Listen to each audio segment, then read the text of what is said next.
तो योगेश जी, मेरा दूसरा प्रश्न जो है जी वो है शनि और नेपच्यून से जुड़ा हुआ।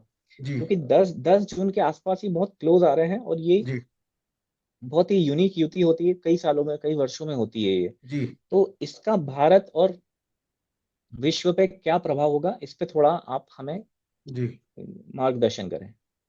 जी। अभिषेक जी, शनि जैसा कि आप जानते हैं मीन राशि में बैठा है, और जी नेपच्यून भी मीन राशि में बैठा हुआ है। तो जी शनि जी और नेपच्यून की जो युति है वो 10 जून को होने वाली है। और यहाँ पे मैं ये बताना चाहूंगा दर्शकों को कि वैसे तो शनि 2027 तक हम्म, जो है मीन राशि में बैठा रहेगा, और नेपच्यून तो और भी लंबे समय तक बैठा रहेगा। जी तो चूंकि जैसा कि आप जानते हैं मीन राशि जल की है, पानी की राशि है, जी तो इस समय एक तो पानी में भूकंप आ सकता है। पानी में भूकंप जिसे हम सुनामी बोलते हैं, जिसे हम सुनामी सुनामी। बोलते हैं। तो जी जी जैसा कि आप जानते हैं सन 2004 में विश्व में सुनामी आई थी। तब जी शनि कर्क राशि में था। शनि जी जल राशि में ही था, कर्क राशि में। जी अब जी वर्तमान में शनि मीन राशि में बैठा है। तो फिर मीन से जल राशि राशि भी में आ गया। जल राशि है। और जी। शनि त्रिकोण से भृगु नंदी नाड़ी के सिद्धांत लगाए तो शनि हम्म। त्रिकोण से कर्क राशि को देख रहा है। जी मतलब कर्क राशि पे उसका प्रभाव है। तो जी एक तो जल में सुनामी आ सकती है। जी जी दूसरा, वाटर एक्सीडेंट्स हो सकते हैं। तीसरा जी जो है, कोई जल प्रलय आ सकता है। जल प्रलय मतलब जिसको हम ड्रॉट बोलते हैं। फॉर एग्जाम्पल, जैसे कई जगह सूखा आ सकता है, या कई जी जी जगह बाढ़ आ सकती है। बाढ़ आ क्योंकि सकती है। हाँ, क्योंकि शनि और नेपच्यून दोनों का संबंध रहेगा। तो जी जी जल संबंधी प्रलय जरूर जी हो जी सकते हैं। अभी आपने देखा जो भारत पाकिस्तान के बीच में युद्ध शुरू हुआ था, वो भी जल जी से ही शुरू हुआ था। जी जो जी जी सिंधु नदी के समझौते को कैंसिल कर दिया हमने, वहीं जी से जी स्टार्टिंग हुई थी। बिल्कुल तो बिल्कुल। किसी भी चीज की स्टार्टिंग पानी से ही होगी। और जैसा कि एक कहावत पहले से बनी हुई भी है कि जो तीसरा विश्व युद्ध होगा वो हाँ पानी के हाँ, पीछे ही होगा वो। पानी के लिए होगा, हाँ हाँ हाँ। जी। तो तो एक तो ये होने जी, की बहुत संभावना है, शनि तो और नेपच्यून। तो क्या ऐसा भी हो सकता है कि कुछ जो बड़े बड़े बांध हैं जिनमें बहुत सारा पानी आ जाएगा, उससे जी किसी बांध को नुकसान हो जाए, या नदियों में बहुत ज्यादा पानी बढ़ जाए उसके कारण, जैसे ब्रह्मपुत्र में तो हर साल बाढ़ आती है, इस बार कुछ जी। ज्यादा आए, या हाँ। गंगा में बाढ़ आ सकती, तो क्या ऐसा हो सकता है कि बहुत जलमग्न हो जाए कुछ एरियाज, या जो आइलैंड्स है वो थोड़ा पानी पानी में जलमग्न हो जाए, ऐसी भी स्थिति बन सकती है। देखिए, अब यहाँ पे देखिए, आसाम में तो हर साल बाढ़ आती है जी ब्रह्मपुत्र नदी में। बिहार जी में कोसी नदी के कारण बाढ़ आती है। तो जी जो सामान्य बाढ़ें आती है वो तो हम उनकी बातें तो कर ही नहीं रहे। जी लेकिन हाँ, इसमें अब कुछ नए क्षेत्र, नए एरिया कवर हो सकते हैं जी बाढ़ के कारण या सूखे के कारण। मतलब जी जल जी जो है, जल जीवन को जरूर प्रभावित करेगा। क्योंकि जी शनि जनता है, शनि क्या है, जनता का कारक है। और जो जी मीन राशि में बैठा है, मीन राशि जो होती है लॉसेस की होती है, मतलब व्यय जी और हानि की होती है। तो जी अभी जी जनता, व्यय हानि, जनता का स्वामी शनि व्यय जी हानि के भाव में बैठा हुआ है, और जी नेपच्यून जी के साथ बैठा हुआ है। इसलिए जी जो है व्यापक प्रभाव पड़ सकता है। ठीक है।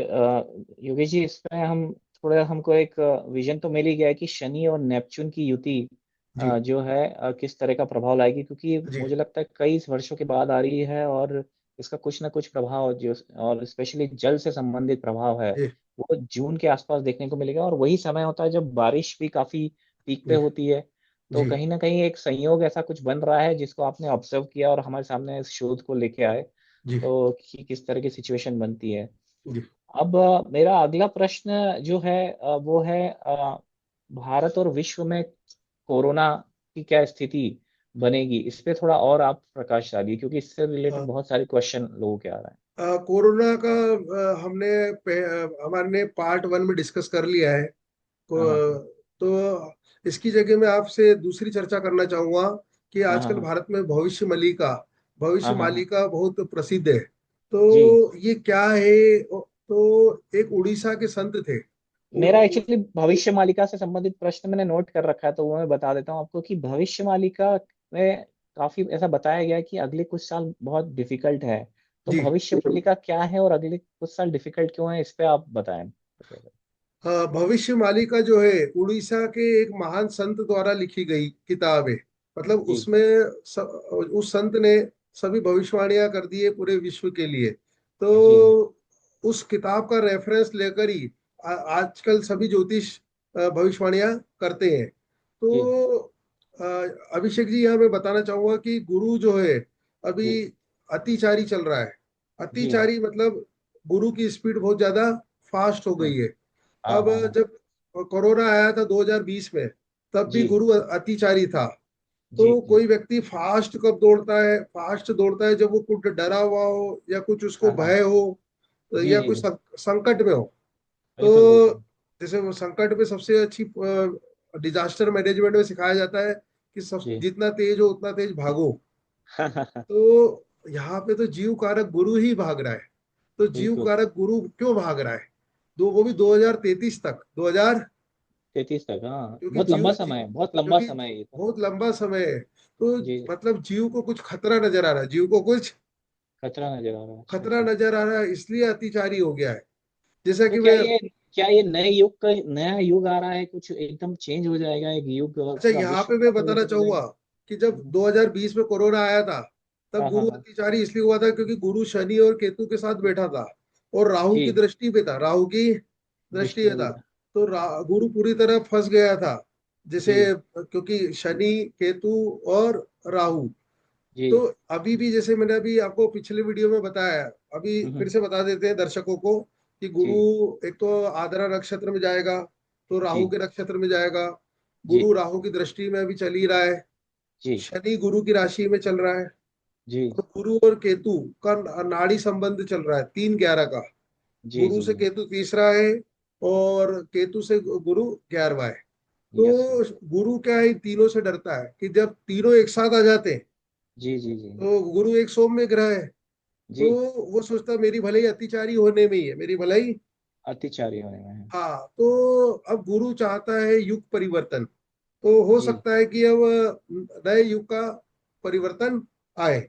और भविष्य मालिका तो ये भी बोलती है कि कलयुग का अंत हो जाएगा, कलयुग का। अंत हो जाएगा, अच्छा हाँ, अच्छा। लेकिन अभी 2-3 साल और लगेंगे, इतना जल्दी नहीं होगा। कोई जी जी कोई बोलता है कि 2030 तक हो जाएगा कलयुग का अंत। और जी वैसे जी गुरु अतिचारी 2033 तक है, तो हम जी ऐसा जी। मान सकते हैं कि 2033 तक युग परिवर्तन जरूर होगा। अच्छा अच्छा, तो इसमें और मतलब कई देश इन्वॉल्व हो सकते हैं या भारत में भी ऐसी कुछ स्थिति बन सकती है, हाँ पूरे जी, विश्व में कुछ ऐसी जी स्थितियां जी जी बनेंगी कि जी एकदम जी। सब युग परिवर्तन युग आएगा? परिवर्तन इसलिए, उसका एक हम्म। कारण और बताता हूँ कि राहु जो है, जी राहु आपको मालूम है परिवर्तन का कारक होता है। और जी राहु जी अभी अपनी ही राशि कुंभ राशि में चल रहा है। कुंभ जी राशि जी का स्वामी राहु ही होता है। और जी अभी राहु अपने नक्षत्र में भी आएगा, अपने जी शतभिषा नक्षत्र में आएगा। तब जी राहु धूम मचाएगा।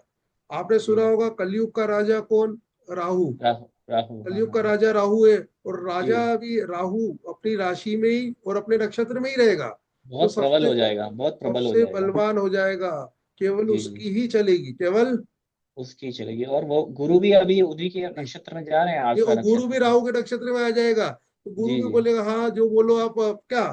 जी तो जी क्योंकि कृष्णमूर्ति जी ने क्या बोला है, ग्रह जी नक्षत्र स्वामी का फल देते हैं। तो जी गुरु जी जब राहु के नक्षत्र में आएगा, तो राहु के जी अनुसार काम करना पड़ेगा। जी।